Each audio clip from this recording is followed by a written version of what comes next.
Hey, what's up everyone? It's Bobby from QT Japan.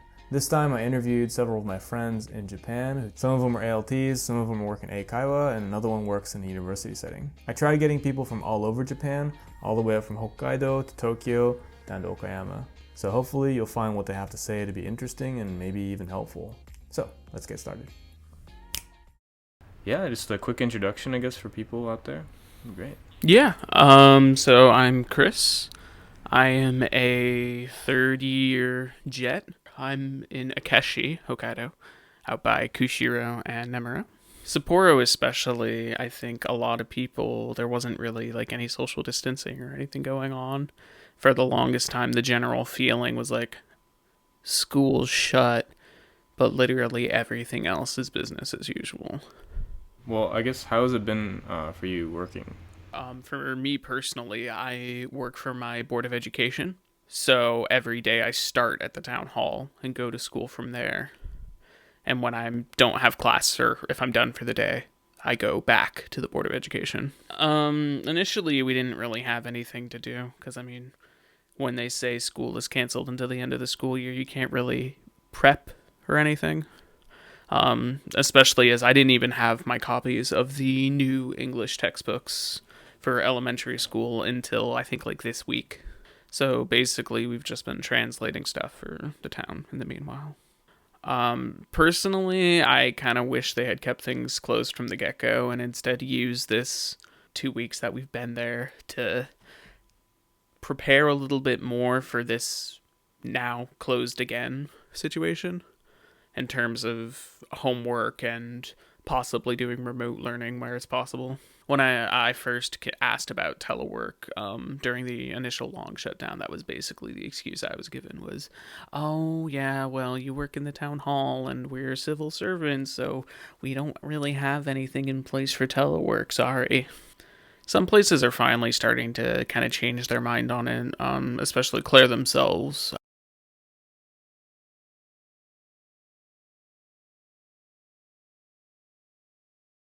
Just yesterday, sent out an email where they basically are like, all right, we've sent this to everybody's contracting organization saying, yes, we get it. They're civil servants. Yes, you should treat them the same as your normal teachers. But you need to understand that outside of the classroom, if they don't have anything to do, it is okay to let them work from home or study at home. Okay, I'm India. I'm an ALT in Okayama City at one junior high school and three elementary schools. I've heard that the schools will actually be closing from Tuesday. At least I've heard from a coworker at one of my schools that actually confirmed. I haven't heard about any others, but I'm assuming that they will close. Oh yeah, they ended school early, and then there was spring break, and then after spring break we immediately went back to work as if everything was okay. I just sat around, like I made up some activities, but I could only do so much because it was already spring break and the semester was over.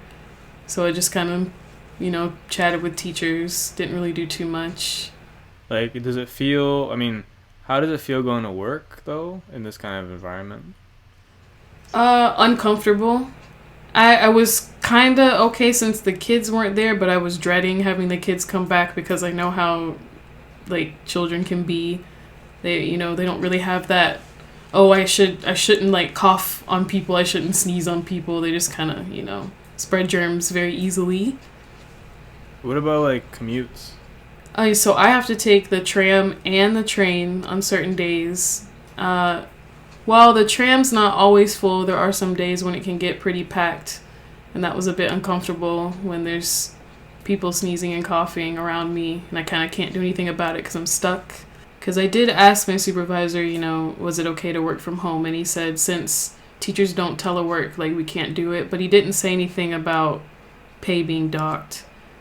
And he did say earlier, in the first shutdown or closure, he said if I felt uncomfortable during the desk warming hours, I could just take Ninkyu.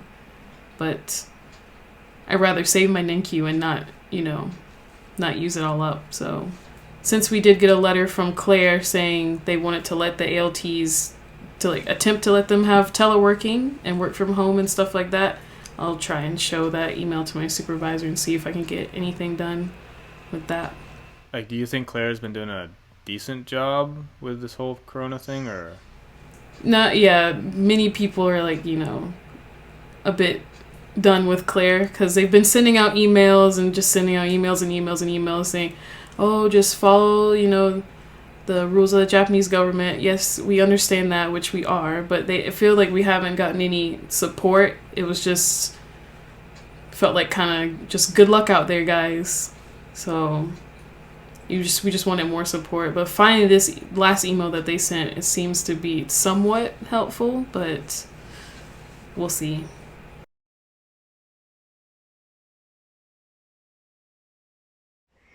I'll try my best. So my name is Kawai, and I'm a teacher at an Eikaiwa in Okayama.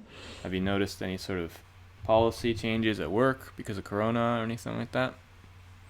Well, the first thing that kind of changed was that they required all the teachers and all the staff to wear masks. And then later on, maybe a month later, they, when it started to get a bit more serious, they kind of asked us to like clean all the door handles and clean all the surfaces a bit more frequently, wash our hands, and like we provided masks for the students when we first started, and just trying to like make people more aware that like we're trying to kind of protect ourselves as well as the students when they come in for classes. I think it's only until when we started running out of supplies, so running out of masks, running out of alcohol sanitizers, that's when it's like, okay, the company's not actually equipped to protect us, even though we still had to go to work. But I guess that's the case, across the country. So on Thursday, I think after the Prime Minister announced that the whole of Japan would be going into a state of emergency, and then it was at the end of that day, the headquarters decided that they're going to shut all the schools across the country until the end of Golden Week, which is the 6th of May. And how did your pay get affected? We've been told that we'll get 80% pay, which I think is the standard for everyone who's been told to stay home because of any kind of forced shutdown. So is remote working even a possibility for you guys? I think so, because Tokyo and like a few other prefectures, some of them, they've already started to do online lessons, but I don't know how those are working, and our school don't have any information about that yet. So basically, I started off in January. I was in Kanoya, which is in Kagoshima Prefecture. Mm-hmm. So, but I was just replacing another ALT basically. So I was working from January until the end of March over there.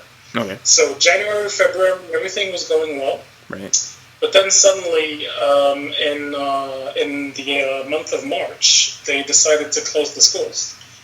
And basically the BOE in Kanoya, in Kagoshima Prefecture, they just told our dispatch company, look, if the ALTs want to be paid, they either have to go to school, even though there's nothing to do there. And if the schools don't want the ALTs, then the ALTs have to come to the BOE and do something in order for us to get our salary in full, basically. So okay. That's what happened to me like in March. Okay. Yeah.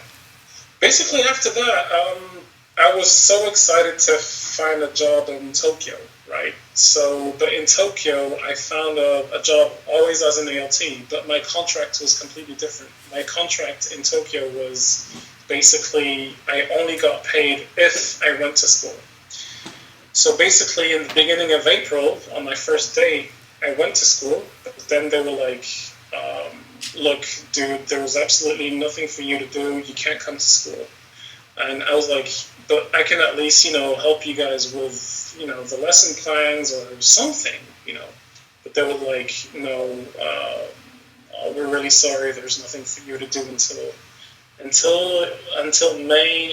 after Golden Week, basically. So that would basically mean that I would have to survive in Tokyo for a whole month without any income. So I was like, no, screw that. And then I just got in touch with my previous dispatch company, and they were like, look, if you're willing to go to Akita, even if your classes are canceled, you'll still be paid. So basically, here I am, in a nutshell.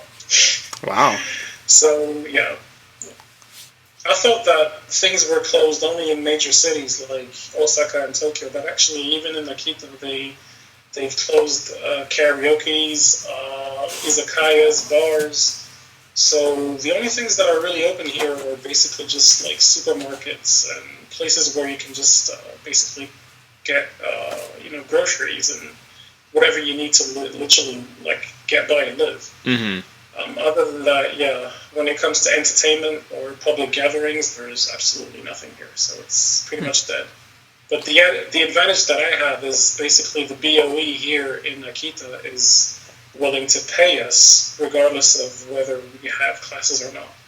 When I was in Tokyo, I was just completely surprised to see like 70-year-olds, like a group of like 4 or 5 70-year-olds, just at McDonald's having a tea and like not wearing a mask and like not even being like 2 meters like separate from each other. So I do feel that some Japanese people are not really taking this seriously, and that's why like it's just spreading like at a really fast rate. But then at the same time, I think that like probably maybe it has something to do with the Japanese culture where they just want to keep the harmony, so they don't want to alarm people and like create the chaos. So that's something that I completely understand. Alright, so my name is Moses. I'm from Australia. Been living in Japan for this time over 4 years. I started my current job as an ALT, assistant language teacher, up here in Saitama from last year, April. So April 2019. Alright, cool. So, like, I guess, is it fair to say, like, you're in, like, the Tokyo metropolitan area? Yes, the greater metropolitan area of Tokyo. How has it been with the situation in schools since January on? Since January on, the situation, like my work patterns at school didn't change much. At the beginning of March, that's when we started getting all these reports from the news, about the whole situation of the corona. That was during exam period as well. So a lot of these kids, I wouldn't be teaching them during that time from March onwards. Did you still have to go to work? Yes, I still had to go to work. From March until last week, there were no students, but we were required to go to work and present ourselves and to do jobs, which was not much at all. It was scary at the beginning, thinking about because like you'd go into work and you expect people to be wearing masks and to be, doing the whole hygiene practices that the news has been telling everyone to do. Because I'm an Australian as well, so I'm keeping up to date with the news back home and here. So when I see that there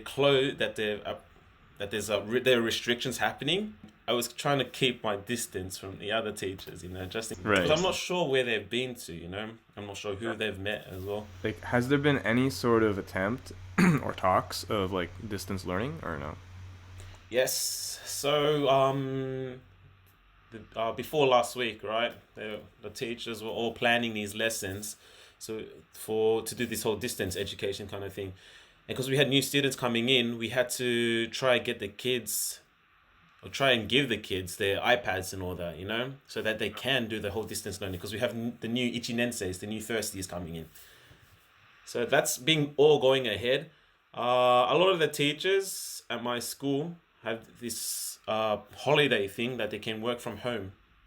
Mm-hmm. And I think some of them, I'm not sure, I think some of them are recording classes at home. Do you feel like people are prepared for this kind of? No. No, there was a lot of trial and error. I'm not sure how well it's going, Because my school, we didn't have this before. This is the first time we're actually running online classes. For me, coming from Australia, and at my high school as well, we had these classes already prepared. So I can only imagine how well it's gone. It's been improved since I've graduated from school then. But then coming into this school life over here and seeing that there's not a whole lot of focus on IT, it's probably going to fail at the beginning, and then they'll pick it up and they'll able to like make some improvements. I do think it helps Japan kind of, step it up a notch and jump onto that 21st century bandwagon. But because, again, it's the first time and they're doing a lot of fiddling around with all these new technology, I feel like at the beginning they're going to crash. But then they'll pick it up eventually.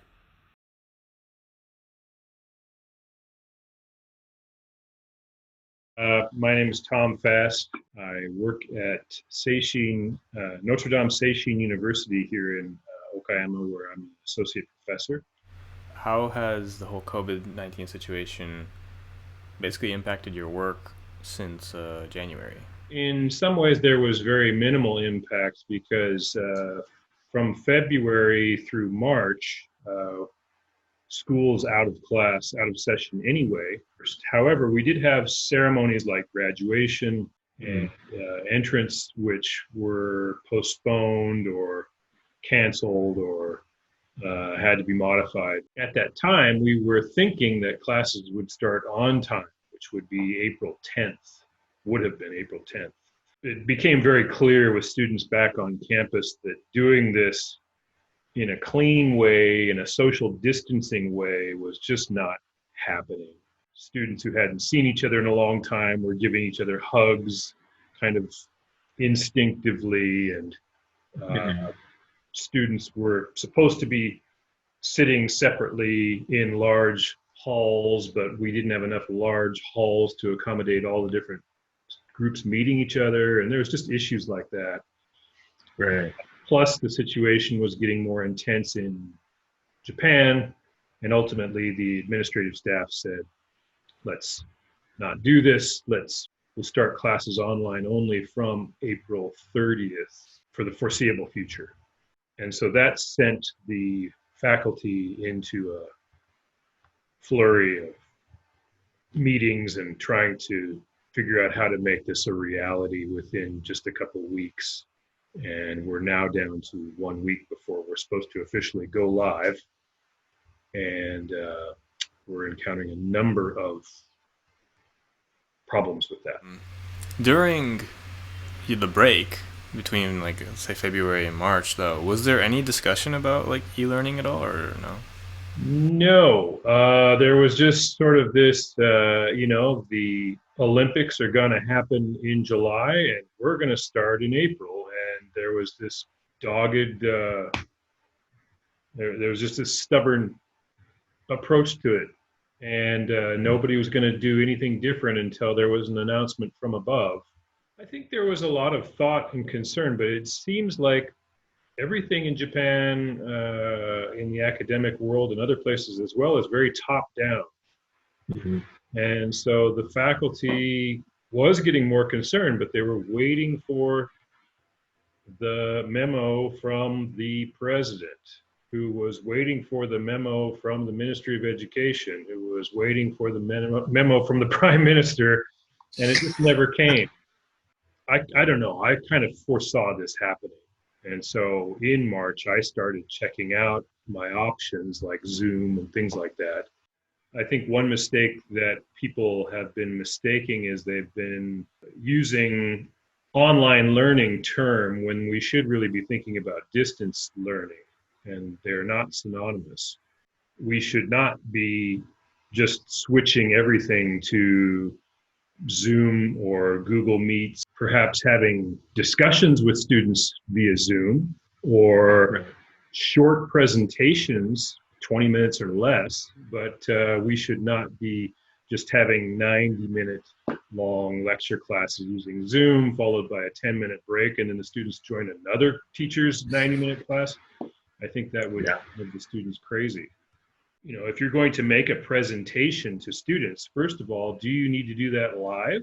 Can you make the presentation ahead of time and then get it to the students via email or a different platform, for example, Google Classroom, your university platform? Or do you even have to make that presentation? Has somebody else already made that presentation on YouTube and you could just have the students watch that and comment on it? We don't need to reinvent the wheel. So I've been put on the tech support committee for my university. I'm the only foreigner on the tech support committee. Last week, we had 3 presentations for professors and full-time and part-time professors to teach them what their different options could be for distance learning. We told them there's low-tech approaches like conducting your classes via email. There's sort of medium approaches like using YouTube and doing your class basically offline, but having students have access to your material through a little bit of technology. And then also the more high-tech approaches like using Zoom class, things like that. At the end, we did a Q&A session, and one of the teachers asked if she could send students their printouts by fax. Would that be acceptable? So we're dealing with people who are decades behind in terms of not only software, but machinery. I really don't think we should look at this as a negative. This is a perfect opportunity for Japan to get for the Japanese university system and high schools and even primary, junior high schools to get up to speed on technology and how it can be used for education. I hear a lot of my coworkers, once they discover how to use Zoom or how to use Google Classroom or things like that, they're like, wow, I'm going to keep using this even after COVID finishes. It takes a lot to make change here in Japan. It's very slow and incremental, but this is a chance for some big revolutions in education, and not just technology, but also with regard to what are just good teaching practices, not engaging in 90-minute lectures that will put your students to sleep. Right. Have it more student-centered. I think we're forced to have it more, our lessons be more student-centered when we're using this new technology. So I'm hopeful that this is forcing universities and other schools to improve education in general.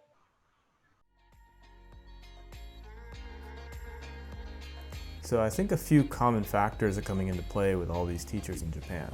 One is that there's a lot of needless busy work, especially for ALTs. Another thing is that telework or distance education are very foreign, maybe even new concepts to a lot of Japanese institutions, and they're really just not prepared to implement them. As Moses and Tom say though, this is a really good chance for Japan's institutions to catch up with other modern countries. Let me know your thoughts in the comments down below and how your situation has been in Japan, or around the world. So, catch you next time. Peace.